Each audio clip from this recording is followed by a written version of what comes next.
depuis toute petite, j'ai toujours adoré la coiffure, donc je coiffais mes poupées quand j'étais très jeune. Et après, je rêvais de devenir top modèle.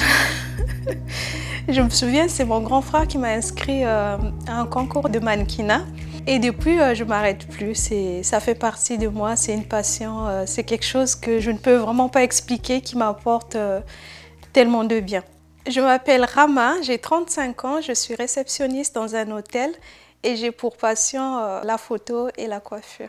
Je suis née au Congo-Brazzaville, issue d'une famille chrétienne pratiquante, donc 3 garçons et 4 filles. Mon père, il était cheminot, là à la retraite, et ma maman était femme au foyer. Trop bien. Ça te change un peu. Merci, madame.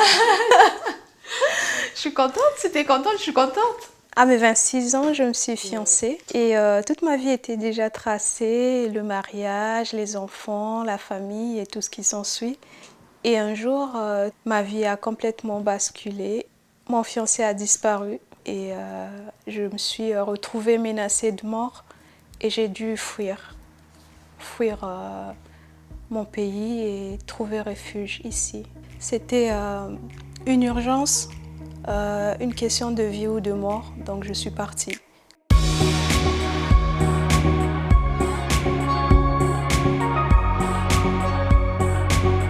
Et une fois ici, je me suis retrouvée vraiment dans un chaos. Et je ne pouvais ni rêver, ni penser à une évolution, ni à quoi que ce soit. J'étais vraiment dans l'obscurité. Et par le biais des compatriotes congolais, j'ai connu le Secours populaire français. Les bénévoles et toutes les personnes qui travaillent à l'association étaient comme une famille pour moi.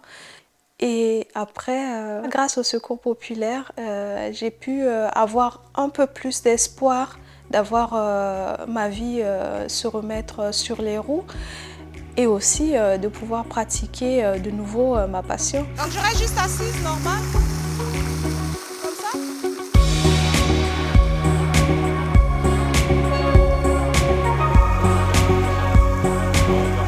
Être devant l'objectif me rend tellement heureuse. Je me sens différente. Je sens comme si tous mes problèmes n'étaient plus là. En un laps de temps, je suis capable de profiter du moment, oublier tout ce qui est autour et me sentir moi-même importante, me sentir belle, me sentir femme, me sentir capable.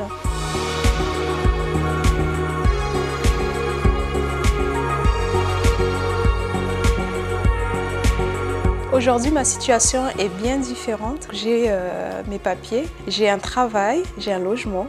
Si je dois donner une morale à mon histoire, c'est de dire qu'il y a toujours un moyen de refaire surface, de pouvoir vraiment être heureux autrement, autre part, dans un autre pays, dans une autre vie. Donc toujours garder l'espoir et se battre, ne jamais baisser les bras et accepter la main tendue.